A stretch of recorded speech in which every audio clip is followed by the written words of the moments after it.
সমাজের মধ্যে অরাজকতার যতগুলো মাধ্যম রয়েছে, মানুষ সৎ না বা মানুষ সত্যবাদী না, মানুষ সততার পথ অবলম্বন করে না।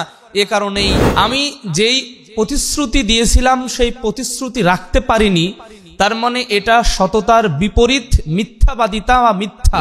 ইনিয়ে বিনিয়ে অনেকেই মিথ্যা কথা বলে, সেটাও হচ্ছে মিথ্যাবাদিতা বা মিথ্যা। যদিও আমরা শুধু মনে করি সত্যবাদিতা বা সততা মানে সত্য কথা বলা, এতটুকুই।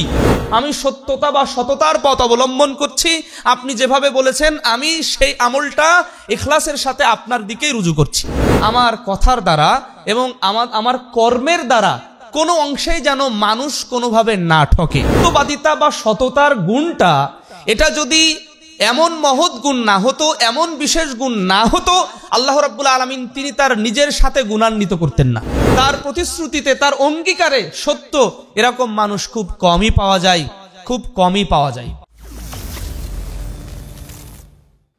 আত্মাহারিক টিভি, ওহির আলোয় উদ্ভাসিত জীবনের জন্য।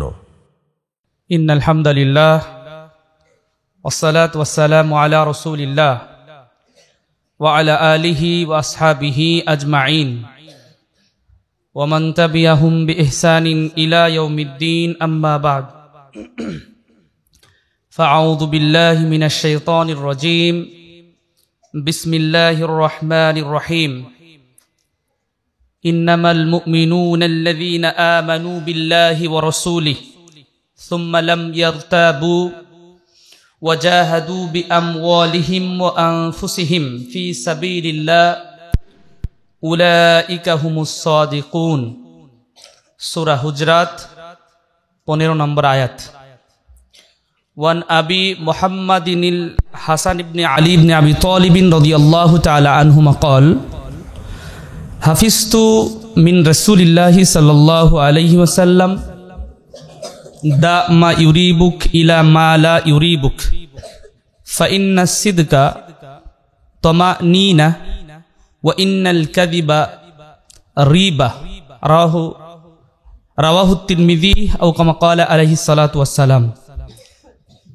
আল্লাহ রাব্বুল আলামিনের প্রশংসা করছি যে আল্লাহ রাব্বুল আলামিন আমাদেরকে বিভিন্নভাবে আল কুরআনুল কারীমে নসিহা পেশ করেছেন, যাতে আমরা পূর্ণ মানবে পরিণত হতে পারি। আল্লাহর শুকরিয়া জ্ঞাপন করছি, আলহামদুলিল্লাহ। শান্তি বর্ষিত হোক নবী মুহাম্মদ সাল্লাল্লাহু আলাইহি ওয়াসাল্লাম, যিনি চরিত্রের দিক থেকে সর্বোত্তম ছিলেন এবং আমাদেরকেও সর্বোত্তম চরিত্রবান হওয়ার জন্য বিভিন্নভাবে উৎসাহিত করেছেন। সাহাবাদেরকে উৎসাহিত করেছেন। সাহাবায়ে কেরামও নবী সাল্লাল্লাহু আলাইহি ওয়াসাল্লামের বিভিন্ন উৎসাহমূলক বাণী পেয়ে তারাও সত্যবাদী হয়েছেন, সত্যতার পথে চলেছেন। আল্লাহ রাব্বুল আলামিন তাদের প্রতি সন্তুষ্ট হয়েছেন। নবী সাল্লাল্লাহু আলাইহি ওয়াসাল্লামের প্রতি আমরা আবারও সংক্ষিপ্ত দুরূদ পাঠ করছি, সাল্লাল্লাহু আলাইহি ওয়াসাল্লাম। তালিমে বৈঠকে উপস্থিত রয়েছেন সম্মানিত দিনী ভাইরা, উপস্থিত রয়েছে আমাদের প্রাণপ্রিয় ছাত্ররা এবং দূরের বা কাছের যারা আমাদেরকে দেখছেন। আমরা সকলে মিলে যে বিষয়টি সম্পর্কে জানার চেষ্টা করব এবং জানার শুরুতেই যিনি বক্তা, আমি যে বলছি, আমাদেরকে আল্লাহ রাব্বুল আলামিন আজকের আলোচনা থেকে পূর্ণ আমল করার তৌফিক আল্লাহ দান করুন, আল্লাহুম্মা আমিন। আলোচনার বিষয় as-sidq তথা সততা বা সত্যবাদিতা। যদিও as-sidq তথা সততা বা সত্যবাদিতা এই বিষয়টি মনে হচ্ছে একটা পরিচিত বিষয়, মনে হচ্ছে এটা একটা পরিচিত বিষয়। সত্য কথা বলা, বললে ভালো, না বললে নয়, বললে এই হবে, না বললে ওই হবে, মানে আমরা মনে হয় এরকম মনে করি অনেক ক্ষেত্রে কিছু কিছু বিষয়। যদিও বিষয়টি খুবই গুরুত্বপূর্ণ এই অর্থে যে আজকে বর্তমান বিশ্বের দিকে, সমাজের দিকে, দেশের দিকে বা সার্বিকভাবে যদি লক্ষ্য করি, মানুষের হক দিচ্ছে না বা অধিকার দিচ্ছে না, তার পেছনে কিন্তু সত্যবাদিতার অ্যাবসেন্ট রয়েছে বা অনুপস্থিতি রয়েছে। আমি কিসের পিছনে ছুটছি সেই বিষয়টা সত্য নয়, সেই বিষয়টা সততাপূর্ণ নয়। আমি যেই প্রতিশ্রুতি দিয়েছিলাম সেই প্রতিশ্রুতি রাখতে পারিনি, তার মানে এটা সততার বিপরীত মিথ্যাবাদিতা বা মিথ্যা। আমি যে জন্য সৃজিত হয়েছি আল্লাহ রাব্বুল আলামিন এবং তার রাসূল মুহাম্মদ সাল্লাল্লাহু আলাইহি ওয়াসাল্লামের বিধান অনুযায়ী চলবো, এটাই হচ্ছে আমার নিজের জন্য সত্যতা বা সততা। যখন এই বিষয় বাদে অন্য কোনো বিষয় বা পথ অবলম্বন করব, তখন আমি সততা বা সত্যবাদিতার পথ থেকে মিথ্যা বা মিথ্যাবাদিতার পথকে অবলম্বন করেছি। যার কারণে বিশেষত আমরা যদি লেনদেনের দিকে লক্ষ্য করি, নিঃসন্দেহে মানুষের মুআমালা অর্থাৎ পারস্পরিক লেনদেনের মধ্যে যে অবক্ষয়, যে চুক্তির ক্ষেত্রে নিঃসন্দেহে একটা মানুষকে প্রতিদিন কত না কত লেনদেন বা মুআমালার সাথে সংযুক্ত হতে হয়। তার নিত্যদিনের পণ্য ক্রয় করা, নিত্যদিনের চাকরি বাকরিতে কথা বলা, অফিস আদালতে কথা বলা, নিত্যদিনে তার বন্ধুদের সাথে কথা বলা, তার উস্তাদের সাথে কথা বলা, তার সহপাঠীদের সাথে কথা বলা, কতই না কত কথা মানুষ বলে, কিন্তু অধিকাংশ মানুষই সত্যবাদী নয়। অধিকাংশ মানুষই মিথ্যায় ভরপুর, মিথ্যায় পরিপূর্ণ। হয়তোবা কেউ কেউ ডিরেক্ট বা সরাসরি মিথ্যা কথা বলে না, ইনিয়ে বিনিয়ে অনেকেই মিথ্যা কথা বলে, সেটাও হচ্ছে মিথ্যাবাদিতা বা মিথ্যা। যখন সত্য আসবে সত্যকে গ্রহণ করতে হবে, মিথ্যা আসবে মিথ্যাকে পদদলিত করে সত্য গ্রহণের জন্য মন মানুষ তৈরি করতে হবে, এটাও সত্যবাদিতার নফস বা আত্মা। যদিও আমরা শুধু মনে করি সত্যবাদিতা বা সততা মানে সত্য কথা বলা এতটুকুই, কিন্তু এটা একটা ব্রড বা এটা হচ্ছে একটা জামে বিষয়। এবং আজকের এই আলোচনা থেকে আমরা শুরুতেই বলেছি আমরা যেন কিছু পাথেয় নিতে পারি, এবং আমাদের মধ্যে যদি মিথ্যা বা মিথ্যাবাদিতার কোনো বিষয় উকি দেয়, সেই বিষয়টিও যেন আজকের এই তালিমি বৈঠকের মাধ্যমে, আজকের এই প্রশিক্ষণের মাধ্যমে, আজকের এই বৈঠকের মাধ্যমে আল্লাহ রাব্বুল আলামিন সেটি দূর করে আমাদেরকে সত্যবাদী এবং সততার পথ অবলম্বন করার তৌফিক আল্লাহ আমাদের দান করেন, আল্লাহুম্মা আমিন। আমরা শুধুমাত্র সত্যবাদিতা বলতে যদি বলি, সত্যবাদিতার ক্ষেত্রে কয়েকটা ভাগ রয়েছে। আল্লাহর ব্যাপারে সত্যবাদিতার একটা ভাগ রয়েছে, যেমন আল্লাহ সুবহানাহু ওয়া তাআলার ব্যাপারে as-sidqu মা আল্লাহ যদি আমরা বলি, আল্লাহর ব্যাপারে সত্যতা বা সততা হচ্ছে ইখলাসুল আমাল। আল্লাহ যেভাবে আমলটা চেয়েছেন, যেভাবে তিনি বলেছেন সেভাবেই করাটা হচ্ছে আল্লাহর ব্যাপারে সততা বা সত্যবাদিতা। মানে আল্লাহকে এই বিষয়ে সার্টিফিকেশন দেওয়া, সার্টিফাই করা, আল্লাহ আপনি যেটা বলেছেন এই ব্যাপারে আমি প্রতিশ্রুতিবদ্ধ, আমি সত্যতা বা সততার পথ অবলম্বন করছি, আপনি যেভাবে বলেছেন আমি সেই আমলটা ইখলাসের সাথে আপনার দিকেই রুজু করছি। এটা হচ্ছে আল্লাহর ব্যাপারে সততা বা সত্যতা। আমরা যদি বলি মানুষের সাথে সততা বা সত্যতা কি, মানুষের ব্যাপারে সততা বা সত্যতা হচ্ছে এই, মানুষের সাথে যখন আমি মুআমালা করব, আমি পারস্পরিক লেনদেন করব, যখন কথা বলবো, আমার কথার দ্বারা এবং আমার কর্মের দ্বারা কোনো অংশেই যেন মানুষ কোনোভাবে না ঠকে। আমার কথার দ্বারা, সেটা মিনাল আকওয়াল ওয়াল আফআল, অর্থাৎ সেটা কথার দ্বারাও হতে পারে, আমার কর্মের দ্বারাও হতে পারে, আমার আচরণের দ্বারাও হতে পারে, আমার লেনদেনের দ্বারাও হতে পারে, যেন মানুষের সাথে আমার সম্পর্কটা স্বচ্ছ থাকে, পরিষ্কার থাকে। এটা হচ্ছে মানুষের সাথে সত্যতা বা সততা। এটা হচ্ছে মানুষের সাথে সততা বা সত্যতা, সত্যবাদিতা। যদি তার সাথে আমি ধোঁকা দিই, তাহলে তার সাথে আমি সত্যবাদিতার পথ অবলম্বন করলাম না, তার সাথে আমি সততার এই মাধ্যমটা রক্ষা করলাম না। তাকে কথা বলেছিলাম একটা, কিন্তু কথার বিপরীত আর একটা। আমার বিশেষ করে আমরা যদি ছাত্রদের ব্যাপারে সততা বা সত্যতার কথা বলি, সত্যবাদিতার কথা বলি, ছাত্ররা তখনই সত্যবাদী হবে যখন তার পিতামাতা কি উদ্দেশ্যে এই প্রতিষ্ঠানে পাঠিয়েছে, তার পিতামাতা কি উদ্দেশ্যে তাকে পাঠিয়েছে, তার উস্তাজগণ তাকে কোন দিকে বলেন, সে কোন দিকে যাচ্ছে, তাকে কি করা উচিত ছিল, তার সহপাঠীদের সাথে কিভাবে আচার আচরণ করার দরকার ছিল, সে যেই রুমে থাকে তাদের সাথে কিভাবে আচার আচরণের দরকার ছিল, সে যে খাবার খায় সেটার সাথে কিভাবে সততা বা সত্যতার পথ দরকার ছিল। প্রত্যেকটা ক্ষেত্রে মানুষ সততার বাইরে থাকতে পারে না, কারণ এটা এমন একটা গুণ যেটা আল্লাহ সুবহানাহু ওয়া তাআলা তিনি তার নিজের সাথে গুণান্বিত করেছেন। এটা এমন একটি গুণ যেটি আল্লাহ সুবহানাহু ওয়া তাআলা নবীদের গুণের সাথে গুণান্বিত করেছেন এবং নবীদের এই গুণকে তিনি আরো প্রমোট করেছেন এবং তিনি তাদেরকে গুণী হিসাবে সাব্যস্ত করেছেন। এটা এমন গুণ যেই গুণের ব্যাপারে যারা সত্যবাদী অথবা সততার পথ অবলম্বন করে তিনি তাদের সাথে থাকতে, তাদের সাথে উঠতে বসতে, তাদের সাথে চলতে ফিরতে নির্দেশ দিয়েছেন। আমরা যদি দেখি আল্লাহ সুবহানাহু ওয়া তাআলা তিনি এই গুণটিকে এমন ভাবে নিজের সাথে সম্পৃক্ত করেছেন। আল কুরআনুল কারীমের সূরা নিসা 87 নম্বর আয়াত তিনি বলছেন, ওয়ামান আসদাকু মিনাল্লাহি হাদিসা। কথা বলার ক্ষেত্রে বা বলার ক্ষেত্রে আল্লাহ সুবহানাহু ওয়া তাআলা ছাড়া কে আছে অধিক সত্যবাদী? তার মানে আল্লাহ সুবহানাহু ওয়া তাআলা হচ্ছে কথা বলার ক্ষেত্রে তিনিই হচ্ছেন অধিক সত্যবাদী, তার উপরে সত্যবাদী আর কেউ নেই। তো এই সত্যবাদিতা বা সততার গুণটা, এটা যদি এমন মহৎ গুণ না হতো, এমন বিশেষ গুণ না হতো, আল্লাহ রাব্বুল আলামিন তিনি তার নিজের সাথে গুণান্বিত করতেন না। সূরা নিসার 122 নম্বর আয়াত আল্লাহ রাব্বুল আলামিন আবারও একই কথা প্রায় বলেছেন, ওয়ামান আসদাকু মিনাল্লাহি কিলা। কথা বলার ক্ষেত্রে, বক্তব্য দেওয়ার ক্ষেত্রে মানে আল্লাহ রাব্বুল আলামিনের উপরে কে বেশি সত্যবাদী রয়েছে তোমাদের মধ্যে? তার মানে আল্লাহ সুবহানাহু ওয়া তাআলা তিনি হচ্ছেন অধিক সত্যবাদী, অধিক সত্যবাদিতার পথ অবলম্বনকারী, অধিক সত্যতার সাথে তিনি তার বিধান বর্ণনা করেছেন। আলহামদুলিল্লাহ, যার স্পষ্ট বিষয় হচ্ছে আল কুরআনুল কারীম। পৃথিবীর কেউ এই ব্যাপারে মিথ্যার অবকাশ মানে মিথ্যার সুযোগ বা মিথ্যা বলার সুযোগ আজও পর্যন্ত কেউ পায়নি। কেউ মানে বোকার স্বর্গে বসবাস করে ভুল ধরতে গেলেও সে নিজেই বোকা হয়ে যায়। আল্লাহ রাব্বুল আলামিন তাকে অপমান অপদস্থ করেন, দুনিয়াতেই মানুষের দ্বারাই সে অপমানিত হয়ে যায়। তারপরে আবার যদি আমরা বলি সূরা আনআম 146 নম্বর আয়াত আল্লাহ রাব্বুল আলামিন তিনি বলছেন, ওয়া ইন্না লাসাদিকুন, নিশ্চয়ই আমরা সত্যবাদী। অর্থাৎ আল্লাহ সুবহানাহু ওয়া তাআলা একই কথা।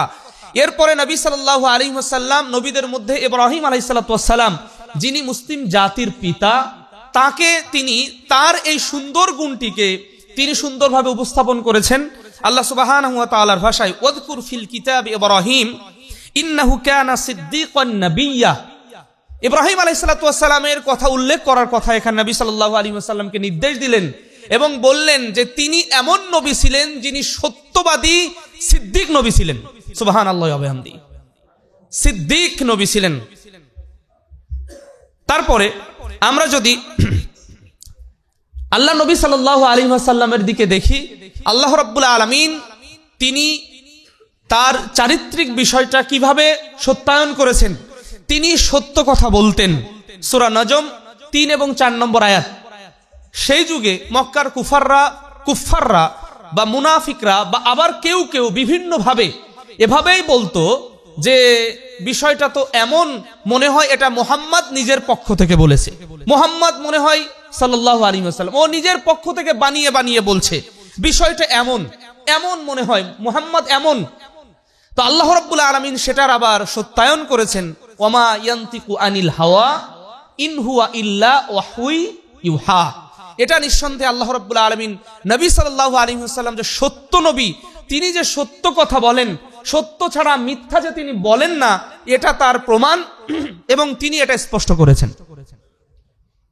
আবার আমরা যদি লক্ষ্য করি আল্লাহ রাব্বুল আলামিনের পরে নবী রাসূলদের মর্যাদা বা তারপরে যে স্তর পৃথিবীতে এখন বর্তমানে নিঃসন্দেহে যারা মানুষের মধ্যে উত্তম চরিত্রের অধিকারী, তাদেরকে আল্লাহ রাব্বুল আলামিন মানে সাদিকিন অর্থাৎ তাদের সাথে থাকা, তাদের সঙ্গ নেওয়া, তাদের পাশে থাকা। হতে পারে তার আপনার দৃষ্টিতে আমার দৃষ্টিতে হয়তোবা তার অনেকগুলো সমস্যা থাকতে পারে, কিন্তু তার মধ্যে যদি সততার গুণ থাকে তাহলে তাকে বন্ধুরূপে গ্রহণ করতে হবে। যদিও এটা খুঁজতে গেলে আমি আপনি মনে হয় চিড়িয়াখানাতে যাওয়ার মতো অবস্থা। একজন মানুষ তিনি চিড়িয়াখানার দিকে যাচ্ছেন, এটা রূপক এমন কথা। কোথায় যাচ্ছেন? আসলে দুনিয়াতে তো ওইভাবে মানুষ পাচ্ছি না, খুঁজতে যাচ্ছে চিড়িয়াখানার দিকে যে এরকম মানুষের মতো মানুষ পাওয়া যায় কিনা। সত্যবাদী মানুষ আমরা যদি লক্ষ্য করি, সত্য বা তার কমিটমেন্ট, তার প্রতিশ্রুতিতে তার অঙ্গীকারে সত্য, এরকম মানুষ খুব কমই পাওয়া যায়। হ্যাঁ, হতে পারে আপনার সাথে আমার একটা প্রতিশ্রুতি ছিল, আপনার সাথে আমার একটা প্রতিশ্রুতি ছিল, আমার সাথে আপনার একটা প্রতিশ্রুতি ছিল, সেই প্রতিশ্রুতিটি এমন হওয়া হয়তোবা ভেঙে গেছে, হয়তোবা এমন হয়েছে আমি পূর্ণ আপনার সেটা রক্ষা করতে পারিনি। আমার উচিত হবে আপনার কাছে সারেন্ডার হওয়া, আমার উচিত হবে, আপনার উচিত হবে আমার কাছে আত্মসমর্পণ করা। এই অর্থে যে আমি যতটুকু বলেছিলাম ভাই, বা আমি আপনাকে যতটুকু বলেছিলাম ততটা আমি দিতে পারিনি, এজন্য আমি দুঃখিত। তারপরেও যদি দুঃখ প্রকাশ করা হয় তবুও এই ব্যক্তির সততা বা সত্যবাদিতা রক্ষা হবে। নতুবা তিনি তার জিদ ধরে, নতুবা তিনি তার ওই অবস্থাতেই যদি জিদ ধরে হটকারিতা বশত তিনি বলেন যে না আমি যেটা বলেছিলাম এটাই ঠিক, এটাই ঠিক, এটাই বাস্তব, তাহলে তিনি সত্যতা বা সততার পথ অবলম্বন করলেন না। দেখুন না আজকে মারামারি কি জন্য হচ্ছে? হয়তোবা কারোর সাথে কারোর সম্পদের একটা লেনদেন ছিল, সেইখানে লেনদেনের মধ্যে সমস্যা হয়েছে, তাই তাদের মধ্যে এই অবস্থার সমস্যা হয়েছে। আবার যদি আমরা দেখতে চাই, মানুষের জীবনের একটা গুরুত্বপূর্ণ বিষয় হচ্ছে বিবাহ শাদী। বিবাহ শাদীর ক্ষেত্রে ছেলে পক্ষ মেয়ে পক্ষের দিকে আমরা যদি লক্ষ্য করি, খিতবা বা প্রস্তাব দেওয়ার পূর্বে ছেলের অভিভাবকেরা মেয়ের অভিভাবকদের কাছে এমন ভাবে এমন কিছু মিথ্যা উপস্থাপন করে যা সত্যতার লেশমাত্র নেই। এর পরিণতিতে কি হয়? সংসার ভেঙে যায়। সর্বশেষ পরিণতি যেটা, সংসার বিচ্ছেদ হয়ে যায়।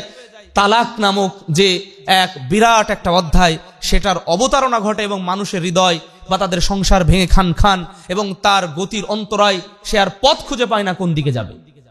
ঠিক অনুরূপভাবে আমরা যদি লেনদেনের ক্ষেত্রে যাই, প্রত্যেকটা মানুষকে ঠকাচ্ছে, প্রত্যেকটা মানুষ অধিকাংশ মানুষই ঠকাচ্ছে। আমরা যদি পণ্য কিনতে যাই, স্পষ্ট হওয়ার কথা ছিল পণ্যের মধ্যে এই দোষ রয়েছে, এই গুণ রয়েছে, এই গুণ রয়েছে, এই দোষ রয়েছে, তাহলে আমার জন্য আপনার জন্য সহজ হতো। যদিও আমি কিনতাম বা না কিনতাম, ক্রয় করতাম বা না করতাম, এটা কিন্তু আমাদের জন্য স্পষ্ট হতো, আমার ওটা সাবধানতা অবলম্বনের পথটা সোজা হতো। কিন্তু মানুষ এই কাজ করে না। আল্লাহ নবী সাল্লাল্লাহু আলাইহি ওয়াসাল্লাম এই জন্য বলছেন, যদি কেউ ব্যবসার ক্ষেত্রে তাদের ব্যবসার দোষ ত্রুটি গোপন করে, তাহলে তাদের এই দোষ ত্রুটি গোপন করার কারণে তাদের ব্যবসার বরকত, তাদের ব্যবসার পারস্পরিক বরকতকে কমিয়ে দেওয়া হবে। আর যদি এমন হয়, যদি তারা তাদের সত্য বিষয় উপস্থাপন করে বুরিক, তাহলে তাদের বরকত দেওয়া হবে। সুতরাং আজকের এই সমাজের মধ্যে অরাজকতার যতগুলো মাধ্যম রয়েছে, মানুষ সৎ না বা মানুষ সত্যবাদী না, মানুষ সততার পথ অবলম্বন করে না, এ কারণেই মানুষের মাঝে হানাহানি বা পণ্যের লেনদেন বলি, মানুষের মাঝে বিবাহ শাদী বলি, আর অন্যান্য বিষয়গুলোতে, সব বিষয়গুলোতে মানুষ বিভিন্নভাবে অপমানিত, অপদস্থ এবং বিভিন্নভাবে ক্ষতিগ্রস্ত হচ্ছে। আল্লাহ আমাদেরকে হেফাজত করুন, আল্লাহুম্মা আমিন। আমরা যদি আরো একটা বিষয় উপস্থাপন করতে যাই, নিঃসন্দেহে এখান থেকে মাসখানেক আগে এদেশের এক আইনজীবী তিনি বলেছিলেন যে আমাদের দেশে যে বর্তমান কোর্ট কাচারিতে যেই পরিমাণে কেস বা যেই পরিমাণে অপরাধগুলো ফাইলবদ্ধ আছে, সেইটা যদি এখান থেকে সবকিছু অফ করে দেওয়া হয়, অর্থাৎ আর কোনো কেস নেওয়া হবে না, আর কোনো অপরাধ জমা নেওয়া হবে না, এইটা যদি সমাধান করা হয় তাহলে 50 বছরেরও বেশি লাগবে, তারপরেও এই কেসগুলো, এই ফাইলগুলো সমাধান হবে না। কেন হবে না? নিঃসন্দেহে কোর্ট কাচারিতে, নিঃসন্দেহে আইন আদালতের পেজ, নিঃসন্দেহে শাসন প্রশাসনে এত পরিমাণ মিথ্যা, একটা ফাইল পুরাটাই মিথ্যা, একজন আসামিকে নির্দোষকে আসামি বানিয়ে দিচ্ছে, মানুষ এমনিতেই করছে, কিন্তু সে কোনোদিন ভাবেও না, চিন্তাও করে না। এজন্যই তো আমরা বলে থাকি কিছু কিছু ইনকামের পথ রয়েছে, কিছু কিছু ইনকাম সোর্স রয়েছে, কিছু কিছু চাকরি রয়েছে, সেই চাকরি তো নেওয়া তো দূরের কথা, সেই বারান্দায় যাওয়া উচিত নয়। হয়তোবা কেউ কেউ বলবেন আমি ওই জায়গায় যেয়ে ভালো কাজ করব। মানুষের ইমান বড় দুর্বল, অধিকাংশ মানুষ দুর্বল ইমানের ধারক বাহক। ওই দুর্বল ইমানের মানুষ ওখানে চেঞ্জ করতে যে আমাদের জানা অনেক বিষয় সে নিজেই হারাম দিয়ে মোটিভেট হয়েছে, নিজেই জাহান্নামের পথ ক্রয় করে নিয়েছে। এক্ষেত্রে আমরা বলবো ছাত্র জীবনেও এমন কোন সাবজেক্ট বাছাই করা, যারা ছাত্র, যারা সত্যবাদিতা বা সততার পথ অবলম্বন করতে চাই, এদেশের ইউনিভার্সিটি বা স্কুল কলেজের এমন কিছু সাবজেক্ট আছে, এমন কিছু বিষয় রয়েছে, সেই বিষয়গুলো না নেওয়াটাই উত্তম, নিঃসন্দেহে উত্তম। কারণ ওই বিষয় পড়লে তাকে ওই আইন আদালতের পেছে যেতে হবে, যাওয়ার সাথে সাথে সেই ব্যক্তি বহুদূর চলে যাবে। হ্যাঁ, তবে যারা এর ক্ষেত্রে ইল্লা মাশা আল্লাহ, যারা সত্যবাদিতা বা সততার পথ অবলম্বন করেছেন, মানুষের সামনে সত্য বিষয়টা উপস্থাপন করছেন, মানুষ নির্দোষ মানুষকে নির্দোষ হিসাবে প্রমাণ করছেন, আর দোষী মানুষকে দোষী হিসাবে সাব্যস্ত করছেন, তাদের বিষয়টা ভিন্ন। আল্লাহ রাব্বুল আলামিন তাদের প্রতি বিশেষ রহম করুন। আমরা আজকের তালিমি বৈঠক থেকে তাদের জন্য দোয়া করছি, আল্লাহুম্মা আমিন। আমরা যদি লক্ষ্য করি, একজন আসামিকে, তার কোনো দোষই ছিল না, কিন্তু 154-এ যখন তাকে ধরা হয়েছে, তার পেছনে ডজন খানেক মামলা দিয়েছে, আরো কত মিথ্যা মামলা, যে কত মিথ্যা বিষয় যে তার উপর চাপানো হয়েছে, তার নজির আমরা নিজেরাও যেমন নিঃসন্দেহে আহলে হাদিস আন্দোলন বাংলাদেশের মুহতারাম আমিরে জামাত প্রফেসর ডক্টর মোহাম্মদ আসাদুল্লাহ আল গালিব, তিনিও এর বড় একটা সাক্ষী। তার নামে ডজন খানেক যে মিথ্যা মামলা দেওয়া হয়েছিল, ওই এক শ্রেণীর মানুষই দিয়েছিল, তারা ছিল মুসলমান নামধারী মানুষ। আল্লাহ রাব্বুল আলামিন তাদেরকে ক্ষমা করুন, এবং তারাও যেন ক্ষমা চাইতে আসে যার সাথে অপরাধ করেছে। আল্লাহ তাদের হেফাজত করুন, আল্লাহুম্মা আমিন। এটা আমরা বলছিলাম দুনিয়ার বাস্তবতা। দুনিয়ার বাস্তবতা কঠিন। কোর্ট কাচারি বলি বা আইন আদালত বলি, শাসন প্রশাসন বলি, এই জায়গাগুলোতেই এত পরিমাণ মিথ্যা মানুষ ব্যবহার করে একজন মানুষকে অপদস্থ করার জন্য। একজন মানুষ এত মিথ্যা কথা লেজুর ভিত্তিক ভাবে লাগিয়ে দেয়, যা মানে অবর্ণনীয় একটা ব্যাপার। আল্লাহ রাব্বুল আলামিন হেফাজত করুন, আল্লাহুম্মা আমিন। কারণ এটা হচ্ছে কোনো প্রকৃত মুসলিমের বৈশিষ্ট্য নয়। যারা এই মিথ্যাবাদিতার পথ অবলম্বন করে, ওয়াদা রক্ষা করে না, নিঃসন্দেহে মিথ্যা কথা বলে, সে তো নিঃসন্দেহে মুসলিম নয়। তাকে আল্লাহ নবী সাল্লাল্লাহু আলাইহি ওয়াসাল্লাম মুনাফিক হিসাবে আখ্যায়িত করেছেন। মুনাফিক হিসাবে আখ্যায়িত করেছেন। প্রকৃত মুসলিম কোনোদিন মুনাফিকি কোনো মানে খাসলাত বা বৈশিষ্ট্য বা নেচার কিন্তু সে কোনোদিন ধারণ করতে পারে না। এজন্য আল্লাহ নবী সাল্লাল্লাহু আলাইহি ওয়াসাল্লাম কেন বললেন যে আয়াতুল মুনাফিক সালাসুন, মুনাফিকের নিদর্শন হচ্ছে, তার সাইন তাকে দেখলে চেনা যাবে, তাকে দেখলে বোঝা যাবে তার তিনটি কাজ যদি তার মধ্যে থাকে। তার মধ্যে একটা কাজ হচ্ছে ইযা হাদ্দাসা কাযাব, যখন সে কথা বলে সে মিথ্যা কথা বলে। একজন মুসলিম, এ কথাটা খুবই মানে সহজ, কথাটা খুবই সহজ যে মিথ্যা কথা বললে মানুষ মুনাফিক হয়ে যায়। কথাটা খুবই সহজ মনে হচ্ছে, কিন্তু একজন মুমিন যে সে আর মুমিন থাকছে না, একজন মুসলিম যে সে প্রকৃত মুসলিম থাকছে না, এটা মানুষ হৃদয় দিয়ে কোনোদিন কল্পনা করে না যে আমি কথাটা বললাম, আমি মিথ্যা কথা কেন বললাম।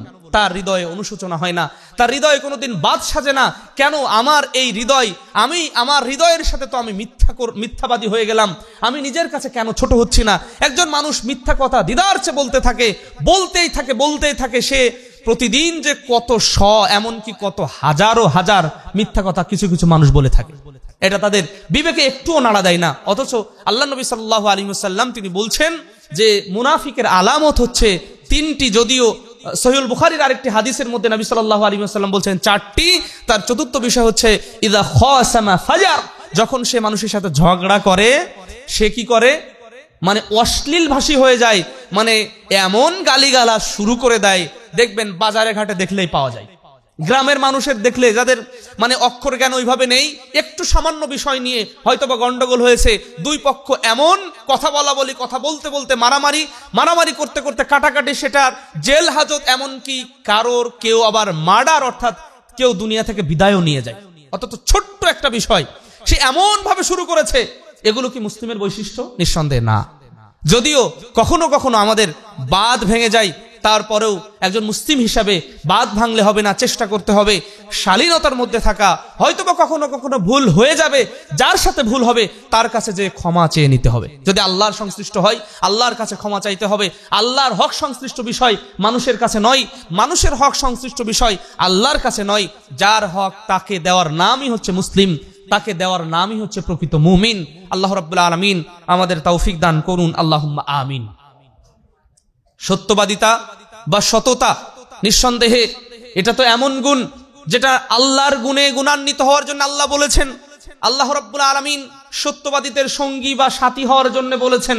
আল্লাহ সুবহানাহু ওয়া তাআলা সূরা তাওবার 119 নম্বর আয়াতের মধ্যে তিনি বলছেন, ইয়া আইয়ুহাল্লাযীনা আমানুত্তাকুল্লাহ হাক্কা, ইয়া আইয়ুহাল্লাযীনা আমানুত্তাকুল্লাহ, হে বিশ্বাসীগণ, যারা তোমরা বিশ্বাস স্থাপন করেছো, আল্লাহ রাব্বুল আলামিন তিনি বলছেন কুনু মা'আস সাদিকিন, তোমরা যারা সত্যবাদী তোমরা তাদের সঙ্গী সাথী হও। একজন মিথ্যাবাদী মানুষের সাথে মিশলে, যেই ছাত্রটা মিথ্যা কথা বলে তার সাথে যদি কোনো ছাত্র মেশে, যেই ছাত্রটা কথায় কথায় মিথ্যা বলে সে উস্তাদের সাথে বলে, সে তার সহপাঠীর সাথে বলে, সে তার পিতামাতার সাথে বলে, ওর সাথে থাকতে থাকতে একটা ছেলেও, একটা ছোট্ট বাচ্চাও কিন্তু সে একদিন মিথ্যুক হয়ে যাবে, মিথ্যা কথা বলতে শুরু করবে। এগুলো কিন্তু ভাইরাস, এটা মানব জীবনের জন্য ভাইরাস। এটা একজন মানুষ মিথ্যাবাদী, এই যে ব্যক্তি মিথ্যা কথা বলে তার দ্বারা যে কোনো বিষয়, একেবারে সোজা বিষয়কে উল্টানো সম্ভব। আপনি তাকে বলছেন আপনাকে দেখলাম এই কাজ করতে, আপনি না এই কাজ করেছেন, কই না তো আমি দেখিনি, আমি যাইনি তো। হঠাৎ করে পুরা বিষয়টাকে উল্টিয়ে দেওয়া, এটা কত বড় মিথ্যুক! নিঃসন্দেহে এটা মুনাফিকি আলামত, নিঃসন্দেহে এটা একজন প্রকৃত মুসলিমের বৈশিষ্ট্য নয়।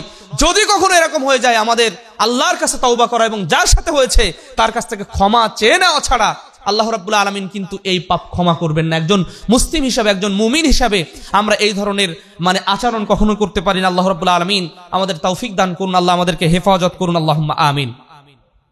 আল্লাহ নবী সাল্লাল্লাহু আলাইহি ওয়াসাল্লাম, দেখেন সত্যবাদিতা বা সততা কতটা গুণ। আল্লাহ নবী সাল্লাল্লাহু আলাইহি ওয়াসাল্লাম তিনি আব্দুল্লাহ ইবনে আমর রাদিয়াল্লাহু তাআলা আনহু থেকে বর্ণিত একটি হাদিস এসেছে, এই হাদিসটি মুসনাদে আহমদের মধ্যে এসেছে। রাসূলুল্লাহ সাল্লাল্লাহু আলাইহি ওয়াসাল্লাম তিনি বলছেন, আরবাউন ইযা কুননা ফীকা ফালা আলাইকা, আর চারটি বিষয় যদি তোমার মধ্যে থাকে, ফালা আলাইকা মা ফাতাকা মিনাদ দুনিয়া, যদি দুনিয়া তোমার থেকে ফৌত হয়ে যায়, দুনিয়া তোমার থেকে নিঃশেষ হয়ে যায়, তোমার আর কিচ্ছু নেই, কিন্তু তোমার চারটি গুণ রয়েছে, তোমার চারটি বৈশিষ্ট্য রয়েছে, দুনিয়ার সবকিছু চলে যাক তারপরেও তুমি সফল কাম, তারপরেও তুমি সফল কাম। কি? রাসূলুল্লাহ সাল্লাল্লাহু আলাইহি ওয়াসাল্লাম তিনি বলছেন, একটা হচ্ছে হিফযু আমানা। হিফযু আমানা, আমানত রক্ষা করা। আমরা শুধু মনে করি আমানত বলতে একজনের কাছ থেকে টাকা নিয়েছিলাম, সেই টাকাটা তাকে ফিরিয়ে দিতে হবে, এমনটা নয়। কথার আমানতটা বর্তমানে সবথেকে বেশি নষ্ট হয়। একজনের কথা আরেকজনকে লাগিয়ে দেওয়া, একজন আরেকজনকে কথাটা বলে তাকে বিপদগ্রস্ত করা। এমনকি একটা কথা তার কাছে রাখা হয়েছে, খুব গোপন কথা, হয়তো বা উস্তাদ ছাত্রকে বলেছে, ছাত্র উস্তাদকে বলেছে, আপনি একজন মুসলিম ভাইকে বলেছেন, সে অপর পক্ষে বলে দিয়ে বিরাট এক গন্ডগোল লাগিয়ে দিচ্ছে। এটা অহরহ করে থাকি, একটুও আমরা চিন্তা করি না যে এটা খেয়ানত হচ্ছে, একটুও চিন্তা করি না এটা খেয়ানত হচ্ছে। ওই যে মুনাফিকের যে আলামতটা ছিল, ওয়াইযা তুমিনা খান, যখন তার উপরে আমানত রাখা হয়, কথার আমানত, টাকার আমানত, আরো অন্যান্য আমানত, বহু বিষয় আমানত থাকে, শুধু আমরা টাকা পয়সার আমানত এমনটি আমানত নয়। সব আমানতকে যখন কেউ ভঙ্গ করবে, সে হচ্ছে মুনাফিকি আলামত অবলম্বন করবে, অর্থাৎ সে মুনাফিক হয়ে যাবে। আল্লাহ রাব্বুল আলামিন আমাদের হেফাজত করুন, আল্লাহুম্মা আমিন। চারটি বিষয় থাকলে, চারটি গুণে যদি আমরা গুণান্বিত হই, তাহলে সব চলে গেলেও দুনিয়াও যদি চলে যায়, নবী সাল্লাল্লাহু আলাইহি ওয়াসাল্লাম তাকিদ দিয়ে বলছেন, তারপরেও তুমি সফল, তারপরেও তুমি সফল কাম। তার একটা গুণ হচ্ছে হিফযু আমানা, অর্থাৎ আমানত রক্ষা করা। একটা গুণ আমরা কি বললাম? আমানত রক্ষা করা। দ্বিতীয় বিষয় হচ্ছে সিদকু হাদিসিন, সিদকু হাদিস অর্থাৎ সত্য কথা বলা।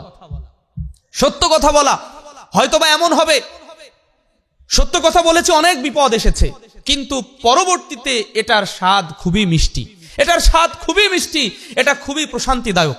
আমরা যদি তাবুক যুদ্ধের দিকে চলে যাই, ইতিহাস যার কালজয়ী সাক্ষী, আল্লাহ রাব্বুল আলামিন নবী সাল্লাল্লাহু আলাইহি ওয়াসাল্লাম তাবুক যুদ্ধে, রোমকদের বিরুদ্ধে যুদ্ধ হবে, তিনি ডাক দিলেন সাহাবাদেরকে, সাহাবারা গেলেন। সেই সময় ওই এমন অবস্থা ছিল, খেজুর পাকার মৌসুম বা ফসল তোলার মৌসুম সেটা ছিল। সেই সময় অনেকে যেতে যেতে যেতে যেতে সাহাবারা যাবেন, যেতে যেতে গড়িমসি করলেন, সবশেষ তারা যেতেই পারলেন না। এক শ্রেণীর মুনাফিকরা, আব্দুল্লাহ বিন উবাই বিন সালুল তখনও জীবিত, যদিও ওই যুদ্ধের পরে, তাবুক যুদ্ধের পরে নবী সাল্লাল্লাহু আলাইহি ওয়াসাল্লাম এসে তার জানাজা পড়ানোর জন্য তিনি ইচ্ছা করেন, আল্লাহ রাব্বুল আলামিন তাকে বিভিন্নভাবে থামিয়ে দিলেন। তো এই আব্দুল্লাহ ইবনে উবাই বিন সালুল তিনিও ছিলেন যে এই তাবুক যুদ্ধে মুসলিমরা যাবে, তাদেরকে কিভাবে আটকানো যায়। তাদেরকে প্রথম ভয় দেখালো, এই যাওয়ার দরকার নেই, তোমরা গেলে কিন্তু আর ফিরবা না, কারণ বিপরীত পক্ষ এত শক্তিশালী যে তোমরা তাদের ফুৎকারে কিন্তু তোমরা উড়ে যাবা। বিভিন্নভাবে ভয় দেখাতে শুরু করলো। এমনকি প্রায় 800 মাইল প্লাস মাইনাস এত দূরের পথ হেঁটে যেতে হবে, যদি কারোর বাহন থাকে সেই বন্ধুর পথ, অর্থাৎ সেই পাথুরে পথ, বালুকাময় পথ, এটা অতিক্রম করে যাবে। তাদেরকে বিভিন্নভাবে ভয় দেখাতে শুরু করলো। 3 জন সাহাবী নবী সাল্লাল্লাহু আলাইহি ওয়াসাল্লাম তার ডাকে যাবেন, কিন্তু যেতে যেতে যেতে গড়িমসি করতে করতে তারা আর সবশেষে যেতে পারলেন না। রাসূলুল্লাহ সাল্লাল্লাহু আলাইহি ওয়াসাল্লাম তাবুক যুদ্ধ থেকে ফিরে আসলেন। আরে মুনাফিকরা তাদের নিফাক দিয়ে, অর্থাৎ বিভিন্ন কথার বাকপটুতা দিয়ে নবী সাল্লাল্লাহু আলাইহি ওয়াসাল্লামকে বুঝিয়ে দিলেন, ইয়া রাসূলুল্লাহ, আমার এই সমস্যা ছিল, আমার ওই সমস্যা ছিল। কিন্তু তিনজন সাহাবী সত্য কথাটাই বললেন রাসূলুল্লাহ, কারণ তারা বুঝতেন যে আমরা যদি মিথ্যা কথা বলি তাহলে আল্লাহর পক্ষ থেকে ওহী করে নবী সাল্লাল্লাহু আলাইহি ওয়াসাল্লামকে জানিয়ে দেওয়া হবে। তো তারা সত্য কথা বললেন। রাসূলুল্লাহ সাল্লাল্লাহু আলাইহি ওয়াসাল্লাম তাদের সাথে সব ধরনের খানা পিনা, আচার আচরণ সবকিছু বয়কট করলেন। এমনকি এক পর্যায়ে বললেন, তোমরা তোমাদের স্ত্রী থেকেও পৃথক হয়ে গেলে। 50 দিন পরে আল্লাহ রাব্বুল আলামিন তাদের প্রশংসা করলেন, এমনকি তাদের তওবা কবুল করলেন।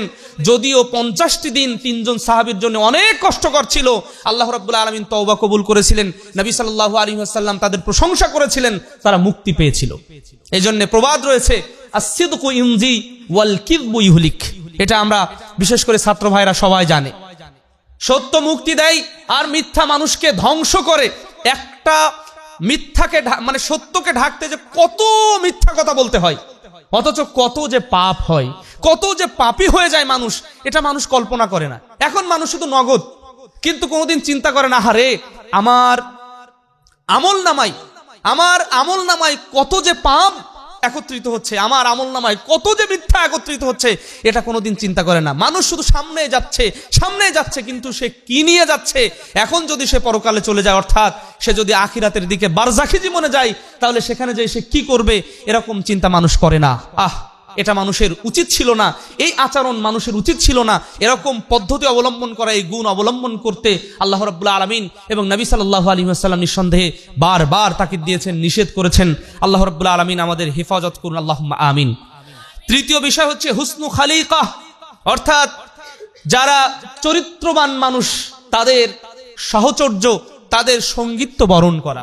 কারণ একজন ভালো মানুষ যে ভালো হবে, তার পাশে থাকলে ভালো কিছুই পাওয়া যাবে। আমরা জানি আতরওয়ালা এবং হাফরওয়ালার হাদিস সহিহুল বুখারীতে এসেছে, আতরওয়ালার সাথে থাকলে কি হবে, এবং হাফরওয়ালা কর্মকার যে ওই দা বটি কাস্তে কোদাল যেগুলো তৈরি করে, তার সাথে থাকলে কি হবে। নবী সাল্লাল্লাহু আলাইহি ওয়াসাল্লাম সুন্দর দুটি উদাহরণ দিয়ে তিনি উপস্থাপন করেছেন, বুঝিয়ে দিয়েছেন। তারপরে সর্বশেষ হচ্ছে ইফফাতু ফি তুহুর, অর্থাৎ খানাপিনার ক্ষেত্রে, মানে খাবারের ক্ষেত্রে এই পদ্ধতি অবলম্বন করা, কোনটা হালাল কোনটা হারাম, এটা বাজ বিচার করা। তাহলে 4টি গুণের কথা নবী সাল্লাল্লাহু আলাইহি ওয়াসাল্লাম বলছেন, আরে দুনিয়ার সবকিছু চলে যাক, কিন্তু তুমি যদি এই 4টি গুণ অবলম্বন করো, তাহলে তুমি সফলকাম হবে। তুমি বিভিন্নভাবে ক্ষতিগ্রস্ত হলে আল্লাহ রাব্বুল আলামিন ক্ষতি থেকে পুষিয়ে দিবেন। আরো অন্যান্য গুণাবলী, অন্যান্য বৈশিষ্ট্যাবলী তিনি উপস্থাপন করেছেন আল্লাহ রাব্বুল আলামিন। এই 4টি গুণ, একটা হচ্ছে আমানতের হেফাজত করা, 2টা হচ্ছে সত্য কথা বলা, 3য় বিষয় হচ্ছে মানে উত্তম বা চরিত্রবান ব্যক্তির সাহচর্য, বা যার চরিত্র ভালো তার সাথে থাকা, তার সঙ্গী হিসাবে তাকে গ্রহণ করা, আর একটা হচ্ছে হালাল এবং হারামকে বাজ বিচার করে চলা, হালাল গ্রহণ করা এবং হারামকে বর্জন করা। আল্লাহ রাব্বুল আলামিন আমাদের এই হাদিসটির উপরে আমল করার তৌফিক দান করুন, আল্লাহুম্মা আমিন। আজকে আমরা যে কথা বলছিলাম শুরুতেই, প্রত্যেকটা মানুষ কোনো না কোনো ক্ষেত্রে লেনদেন করে, হয়তোবা কেউ সবজি বা তরকারি, আবার কেউ টাকা পয়সা, কেউ বা গোস্ত মাছ, বা আরো অন্যান্য লেনদেনের সাথে প্রত্যেকটা মানুষ ওতপ্রোতভাবে জড়িত। আর মানুষের আচরণটা এমন, ভাই আমারটাই 1 নাম্বার, আমারটাই নাম্বার 1। আপনি যা বাজারে দেখছেন ওগুলো সব অমুক জায়গা থেকে নিয়ে আসা হয়েছে, ওগুলো 2 নাম্বার, আমারটা হচ্ছে খাঁটি, আমারটা আসল পণ্য, এই জন্য আমারটা দাম বেশি। মানুষ মিথ্যা কথা বলে প্রত্যেকটা। আপনি দেখবেন গোশতওয়ালার কাছে যাবেন, মাছওয়ালার কাছে যাবেন, তারপরে আপনি শুধু কেন তাদের কাছে কেন, এমনকি লেবাসধারী মানুষদের কাছেও গেলেও আপনি এরকম কিছু কথা হয়তো বা পাবেন। আপনি এমন কিছু কথা পাবেন যেগুলো এমন মিথ্যা, আপনার বাস্তবতার সাথে কোনো মিল নেই। আল্লাহ রাব্বুল আলামিন আমাদের হেফাজত করুন, আল্লাহুম্মা আমিন। একজন প্রকৃত মুসলিমের এই বৈশিষ্ট্য ধারণ করা উচিত নয়। এই যদি আমাদের কোনো দুর্বলতা বা এই অপরাধগুলো, এই দোষগুলো থাকে, আল্লাহ রাব্বুল আলামিন আমাদেরকে হেফাজত করুন, আল্লাহুম্মা আমিন। কারণ ব্যবসা হবে, রাসূলুল্লাহ সাল্লাল্লাহু আলাইহি ওয়াসাল্লাম বলছেন যে না, মান গাশশানা ফালাইসা মিন্না। আরে যে কোনো বিষয়, সেটা কথার দ্বারা হোক, সেটা পণ্যের দ্বারা হোক, যে কোনো বিষয়ে যদি কেউ কাউকে ধোঁকা দেয়, নবী সাল্লাল্লাহু আলাইহি ওয়াসাল্লাম তাকিদ দিয়ে বলছেন সে আসলে প্রকৃত উম্মতে মুহাম্মাদিনা, উম্মতে মুহাম্মাদি, অর্থাৎ মুহাম্মদ সাল্লাল্লাহু আলাইহি ওয়াসাল্লামের উম্মতের এরকম বৈশিষ্ট্য হতে পারে না। আল্লাহ নবী সাল্লাল্লাহু আলাইহি ওয়াসাল্লাম বলছেন, আল বাইআন